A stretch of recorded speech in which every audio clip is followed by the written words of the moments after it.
Pergi shopping jalan tak ada, bawa anak pergi tasik tak ada. Dia semua ni pemikiran dia nak balik rehat kejap lagi. Dia nak solat, lepas tu nak baca Quran, nak pergi macam-macam. Semua dia berkaitan dengan amalan ibadah. Alhamdulillah, bila kita banyak buat amal ibadah, iman kita berkembang, dah menyebabkan ya kita rasa nikmat melakukan ibadah dan memberi kekuatan pada diri kita untuk mendekatkan diri kepada Allah. Dengan ketaatan itu menyebabkan keampunan Tuhan. Ya, keampunan Tuhan. Sebab itu Allah kaitkan qiyam kita dengan keampunan, siam kita dengan keampunan. Ya, Lailatul Qadar kita dengan keiman, dengan keampunan. Man shama Ramadan imanan wa ihtisaban. Siapa yang puasa dengan iman? Dengan iman. Dia tak kata puasa dengan lapar dan dahaga semata. Puasa dengan iman. Kita puasa tu kerana tuntutan iman. Orang yang beriman saja yang puasa, ataupun berdasarkan dengan keyakinan dan kepercayaan daripada Tuhan. Dan memang tuan tak ada orang puasa ni mati. Mati banyaknya orang terlebih makan. Makan tu makan ni, makan tu makan ni. Dalam badan tu penuh asid, dalam badan tu penuh racun, dalam badan tu penuh dengan gula, dalam badan tu penuh dengan garam. Dia penawar paling murah dan paling mujarab dalam badan kita ialah berpantang, menahan diri. Puasa ni ajar kita tahan. Ya, bukan sekadar tahan makan dan minum, tahan pandangan mata, tahan pendengaran telinga, tahan percakapan mulut. Sebab tu kalau kita tengok ayat-ayat puasa ni, dia hanya duduk dalam surah Baqarah je. 5 ayat je tuan-tuan. Kita nak cari pembahasan tentang puasa Ramadan pada ayat-ayat yang lain tak jumpa. Dia duduk dalam surah Baqarah je. Kalau kita cerita bab sembahyang, aqimus solah wa atuz zakat, dalam surah Baqarah ada, dalam surah Ali Imran ada, dalam surah An-Nisa ada, dalam surah Al-Luqman ada, dalam surah Al-Ankabut ada, dalam surah itu surah ni. Bab sembahyang boleh merata dalam surah-surah tertentu. Bab zakat, ya sini sikit, sana sikit, situ sikit, sini sikit, Allah Ta'ala bahaskan tentang zakat. Tapi tentang puasa tak ada. Hanya duduk 5 ayat, kumpul di situ, duduk dalam satu surah, surah Al-Baqarah. Surah Al-Baqarah. Ayat Baqarah ni dibahagi dua. Ada 286 ayat. Surah yang paling panjang di dalam Al-Quran. Surah kedua. Ya. Bahagian pertama daripada ayat pertama sampai ayat 177. Laisal birra an tuwallu wujuhakum qibala al-masyriqi wal maghrib. Ya, bukanlah satu kebajikan kamu memandang kepala kamu ke arah timur dan barat. Jadi sampai ayat sini. Lepas tu bahagian kedua daripada ayat 178 sampailah 286. Jadi ayat bab puasa duduk bahagian kedua. Daripada ayat 183, ya ayyuhallazina amanu kutiba alaikumus syiyam kama kutiba alal ladzina min qablikum la'allakum tattaqun. Ayat 183 sampai ayat 187. Ada 5 ayat je. 183, 84, 185, 186, 187. 5 ayat je. Jadi kita tengok ayat dia tentang duduk di tengah. Sebelum daripadanya ayat 180, ayat 181 bercerita tentang masalah harta. Habis cerita lepas tu mari puasa. Habis tentang 187, uhilla lakum lailatas siyami rafathu ila nisaikum hunna libasul lakum wa antum libasul lahum alimallahu annakum sampai akhir. Ya, itu ayat 187. Habis dia buat puasa, mari ayat 188. Ya. La ta'kulu amwalakum bainakum bil batil wa tudlu ila al-hukam li ta'kulu fariqan min amwalin nasi bil ismi wa antum ta'lamun. Ya, cerita bab harta. Sebelum datang dia kutiba alaikum. Ya, kutiba alaikum. idza hadara ahadakumul maut in taraka khairanil wasiyata bil aqrabina bil walidaini wal aqrabina bil ma'ruf haqqan 'alal muttaqin. Cerita bab harta. Maknanya bab puasa ni duduk tengah-tengah cerita perbahasan tentang harta. Ya, datang diwajibkan atas kamu, kutiba alaikum idza hadara ahadakum, apabila datang kepada kamu tentang kematian, hendaklah kamu yang mewasiatkan harta-harta kepada kedua ibu bapa kamu, akrabin kamu dengan cara yang ma'ruf. Dah cerita bab harta. Dah habis buat puasa, cerita bab harta lagi. La ta'kulu amwalakum bainakum. Jangan kamu makan harta sesama kamu dengan cara batil. Kamu menggunakan hakim untuk mendapatkan hak, mendapatkan harta dengan cara berdosa, dengan cara yang tidak benar. Maknanya dia merampas harta dengan cara penghakiman. Dia ada upah lawyer-lawyer yang hebat-hebat. Dia boleh kelentong sana sikit, dah hujah-hujah sikit, lala menang kes. Padahal bukan harta dia, dengan cara yang tidak benar. Apa cerita ni? Itulah maknanya puasa. Puasa nak ajar kepada kita imsak, tahan diri kamu. Ya. Jadi supaya puasa yang memberi dia punya rahsia ataupun dia punya falsafah ialah tahan. Untuk mengajar dalam hidup ni semuanya erti menahankan diri, penahanan diri. Bukan kata puasa je kamu kena tahan diri daripada makan makanan yang halal. Tak, isteri kita tu halal, tapi siang hari jangan duk tengok dengan cara yang bernafsu, bersyahwat. Tahan nafsu kita, tahan pandangan mata kita, tahan makan dan minum, tahan. Ya, dia nak ajar pada kita tahan benda yang halal. Jadi harta yang haram, harta yang bukan hak kita, lagilah kita kena tahan daripada mengambil. Dia nak ajar bukan saja pada perut kamu, ya, makan minum yang halal pun tak boleh masuk. Ya, yang sebelum tu kaitan dengan harta. Hati-hati dengan harta. Kamu kena tahan tangan-tangan kamu daripada mengambil harta yang bukan hak kamu. Sebab hari ini banyak berlakunya perselisihan, perkelahian, ataupun kita kata berlakunya clash antara manusia adalah kerana harta. Buat bisnes partnership, akhirnya berperang sesama kawan-kawan. Ia tak puas hati. Kadang-kadang dengan harta pusaka, adik-beradik bermusuh-musuhan. Ya, kadang-kadang dulu mak datuk nenek punya harta, berbalah bermasa muka dengan pak saudara, mak saudara. Ada. Bila bab harta dia jadi pina mata. Dia jadi kelabu mata. Sebab tu kamu diajar supaya tahan daripada puasa, makan dan minum. Kamu juga diminta tahan dari segi bab harta. Sebab hidup kita ni pasti kena dengan harta. Nak berjalan sikit sekarang tuan-tuan pakai duit. Ni kalau naik atas highway terlupa ada duit, ada kad kredit, ada touch and go. Pening tak? Sebab depan lagi tun. Tak, jalan sikit tun. Bukan nak duit tu, makan duit. Tak, nak parking ni kat Shah Alam ni pantang lewat sikit, tak ada tu. Tengok surat cinta datang, duit juga. Tak, nak masuk tandas, duit. Padahal nak buang pun pakai duit juga. Jadi semua pakai duit. Jadi kerana semua benda diperlukan duit, maka orang suka pada duit. Bohonglah kata tak ada orang tak suka. Budak kecil suka.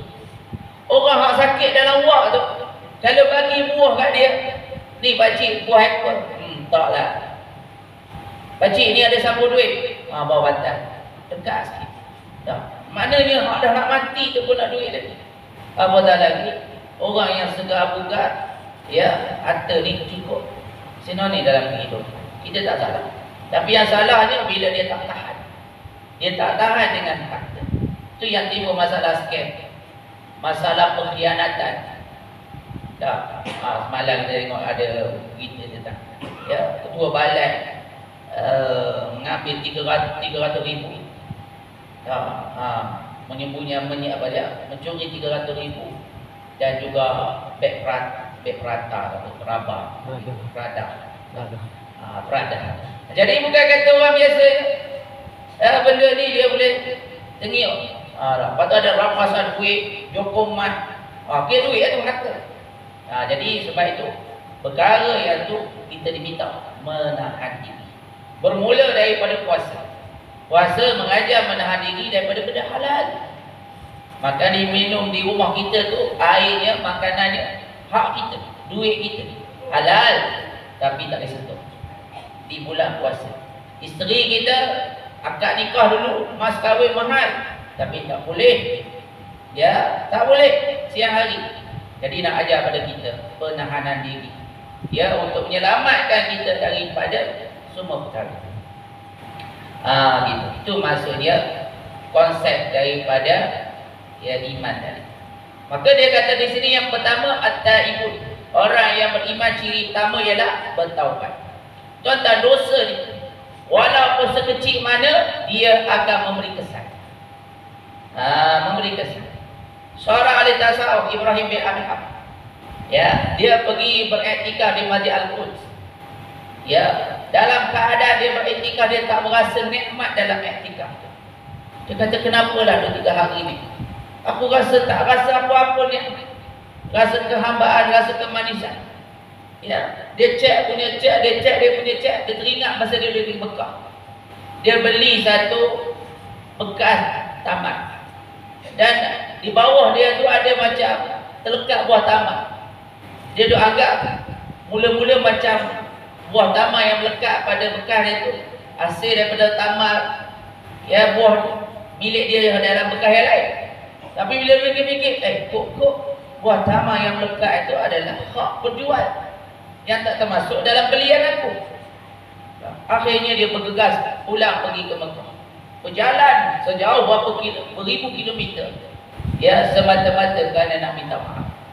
Ya, mungkin kerana sebiji buah tamar yang pernah dia makan yang bukan hak dia.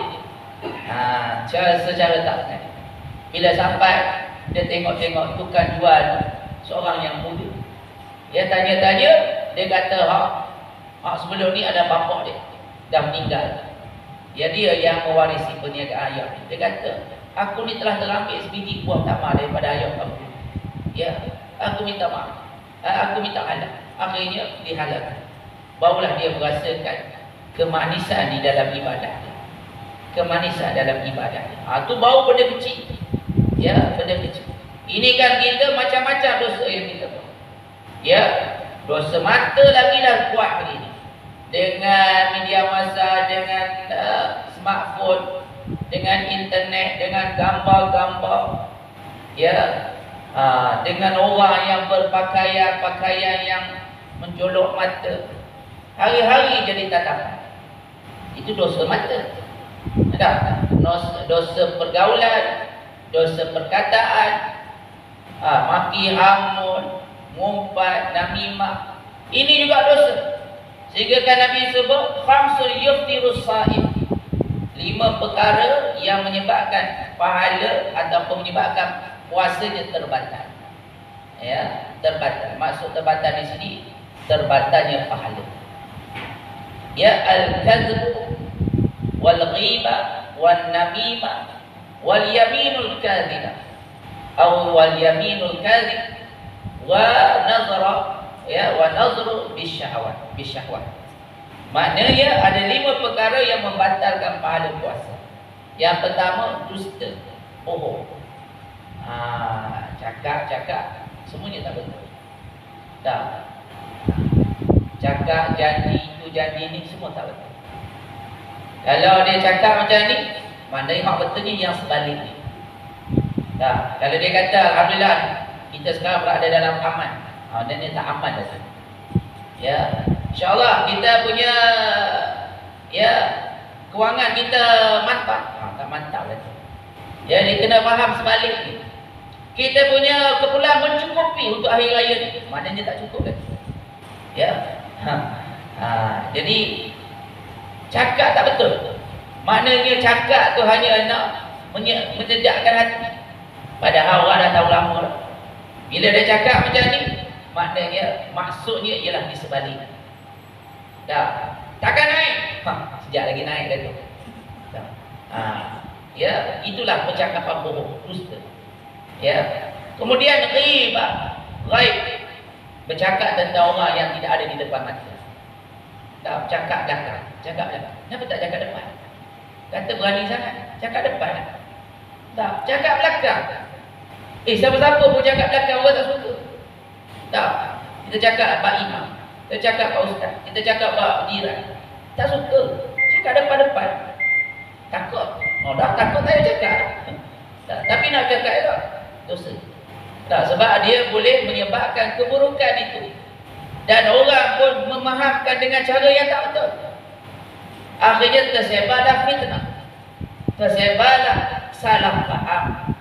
Ya, salah faham. Dah. Bila dah salah faham jadi kurang ajar dalam tidak.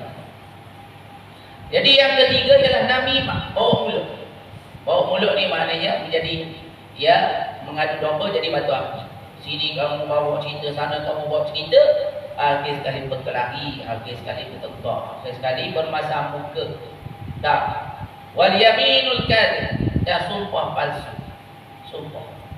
Tak. Wallahi wa billahi wallahi. Sekarang pula angkat Quran. Ni angkat Quran pula dalam masjid. Tak. Nak gambarkan dia sumpah betul-betul. Tak, tapi sebenarnya dusta. Dah. Wa nazru bisyahwah, melihat dengan pandangan syahwat.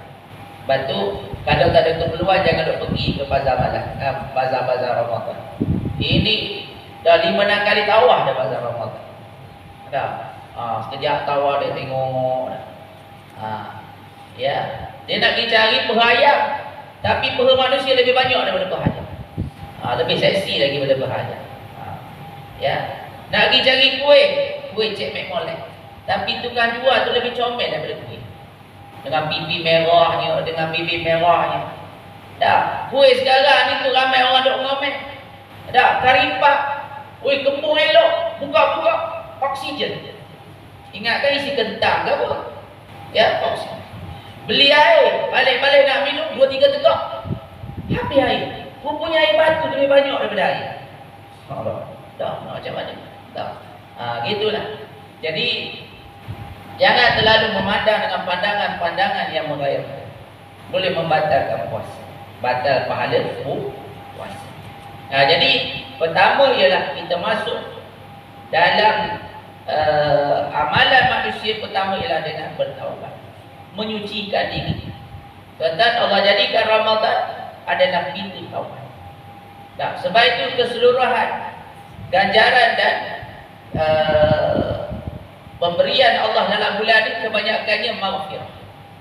Betul tak? Dia panggil syahrul maghfirah, bulan keampunan. Di siang hari kita puasa, Allah kata maghfirah. Man shama Ramadan imanan wa ihtisaban ghufira lahu ma taqaddama min dhanbi. Allah hapuskan dosa-dosa dia. Qiyam waktu malam, sama juga maknanya. Ghufira lahu ma taqaddama min dhanbi. Allah ampunkan dosa-dosa. Waktu penghujung pula ada Lailatul Qadar. Allah Taala sebut, Nabi sebut ghufira lahu ma taqaddama min dhanbi. Sebab apa Allah bagi pada kita kurniaan keampunan? Tentang keampunan Tuhan lebih besar. Ya. Kalau kita dapat pahala banyak tapi keampunan tidak diberi, maka tak ada nilai pun. Pahala kita tu banyak mana sangat. Nak dibayar dengan ganjaran pahala surga. Ya, tapi yang besarnya ialah keampunan. Patut Allah janjikan syurga dengan keampunan. Tak. Kita tengok dalam surah Yasin tu. Habib An-Najjar, bila dia dibunuh oleh orang-orang dia kata bima ghafarali rabbi wa ja'alani minal mukramin. Kerana disebabkan usaha aku berdakwah, kemudian aku ni dipukul dan dimatikan, Allah ampunkan dosa-dosaku. Bima ghafarali rabbi, dengan keampunan Tuhanku, ya, wa ja'alani minal mukramin. Allah jadikan aku di kalangan yang mulia. Kerana diampunkan dosa, Allah muliakan dia. Muliakan dia. Dah. Ya, kita dengar cerita yang dia bunuh 100 orang tu. Kerana Allah ampunkan dosa dia, dia masuk syurga. Walaupun dua malaikat yang menjaga malaikat rahmat dan malaikat neraka datang berebut, tapi kerana niat dia nak bertaubat, Allah ampunkan dosa dia. Hak 100 orang dia bunuh tu Allah angkat. Ya, Allah maafkan dia, masuk syurga. Itu penting tu. Allah kaitkan keampunan dengan syurga. Wasari'u ila maghfiratin min rabbikum wa jannatin 'arduha as-samawati wal ardh. Bersegeralah melakukan amalan-amalan yang mendatangkan keampunan Tuhan. Wa jannatin 'arduha as-samawati wal ardh, dan syurga yang terbentang luas antara langit dan bumi.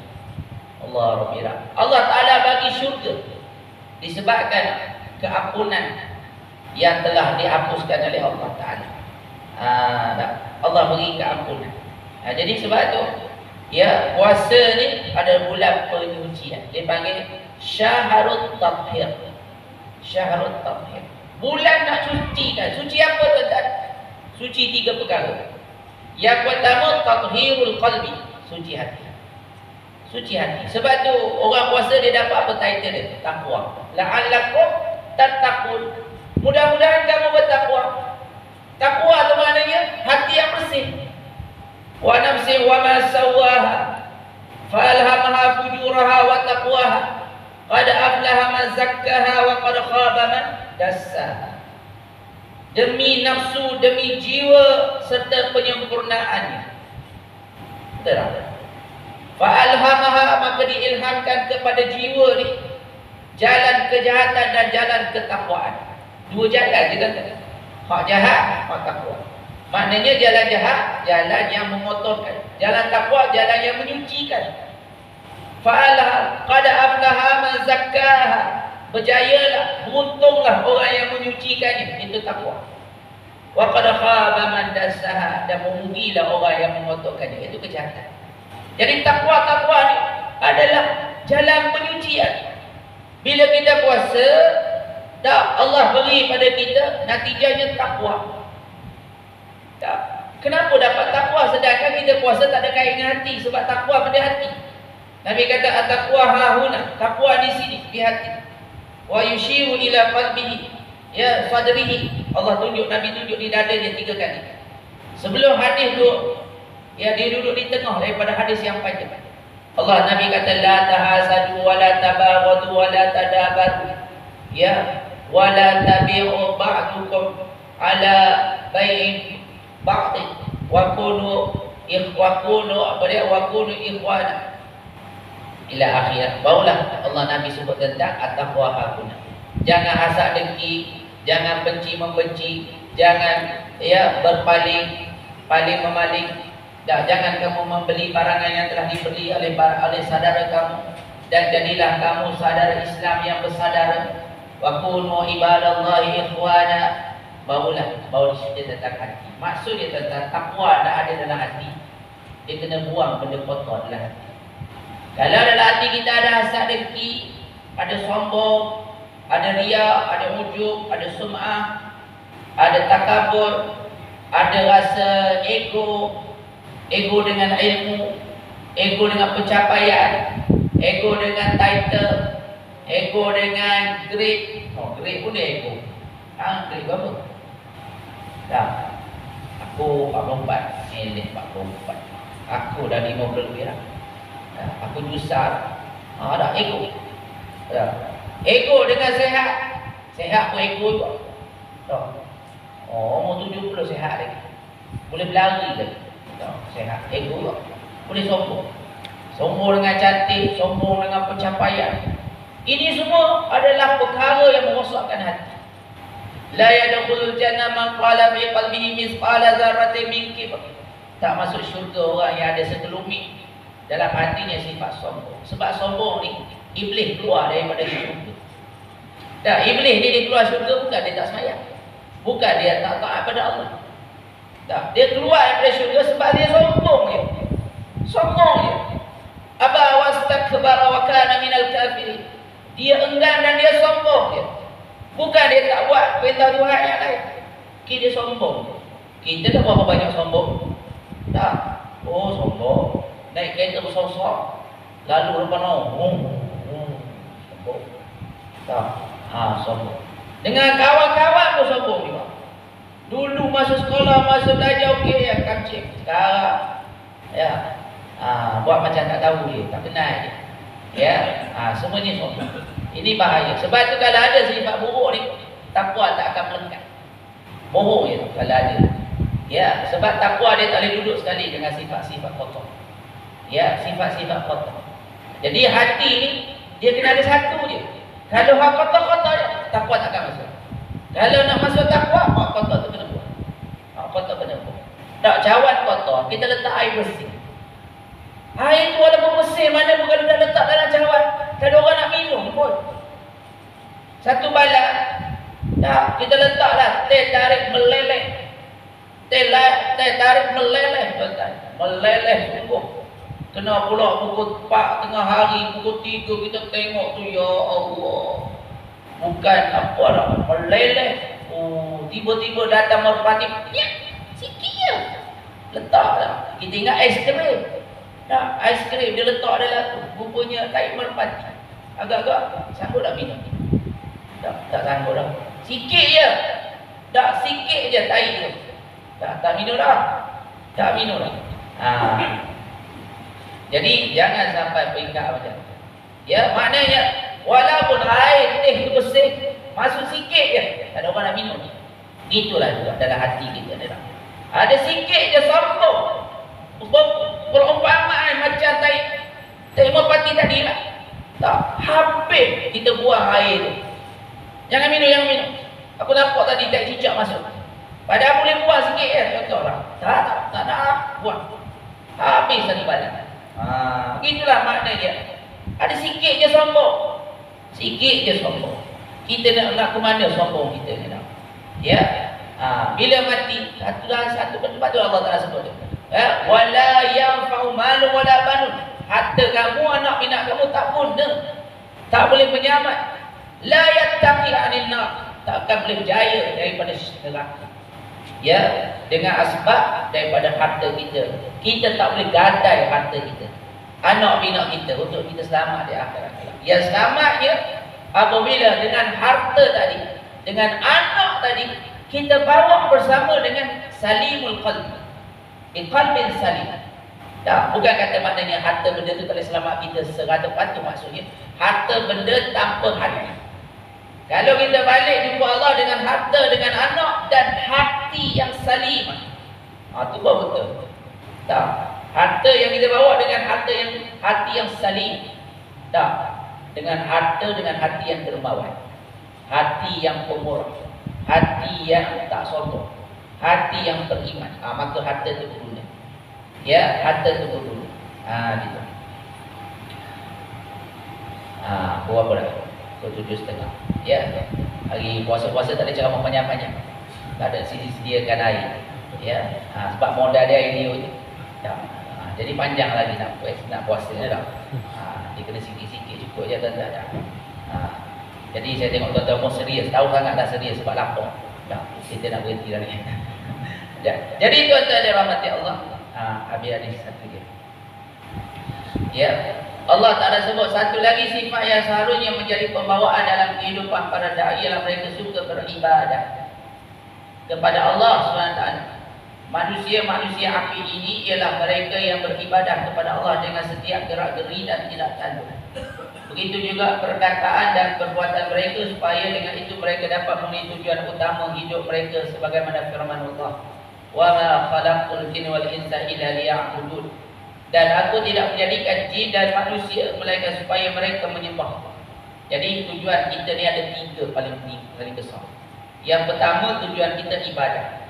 Inilah dalil ya'budun.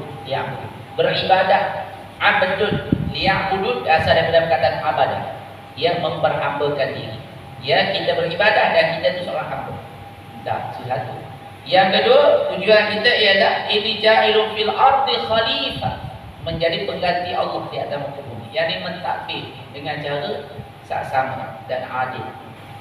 Dan yang ketiga, ya, Allah jadikan kita liyabluwakum ayyukum ahsanu amal. Allah menguji kita. Di dunia ni tujuan kita diuji. Jadi apa Tujuan daripada ujian untuk menguji siapa di kalangan kamu yang paling terbaik amalan. Maknanya ujian yang datang tu nak suruh kita jadi perfect. Nak suruh kita jadi perfect. Bukan nak suruh kita jadi semakin lemah. Tak. Ujian itu menyebabkan kita menjadi semakin hebat. Tahu, kita tengok penemuan teknologi baru hari ini, dia bermula daripada right and arrow. Dia uji dulu. Right bersaudara, dia terbang dulu, patah tepak dulu. Patah tulang belakang dulu, baru boleh terbang. Ada Ibnu Faris mula-mula sekali mencinta sayap. Dia terbang, akhirnya patah tulang belakang. Kemudian disambung oleh right bersaudara, boleh dulu terbang. Ada dia buat ujian dulu. Diuji. Maka ujian yang Allah uji kita nak suruh kita semakin baik amalan.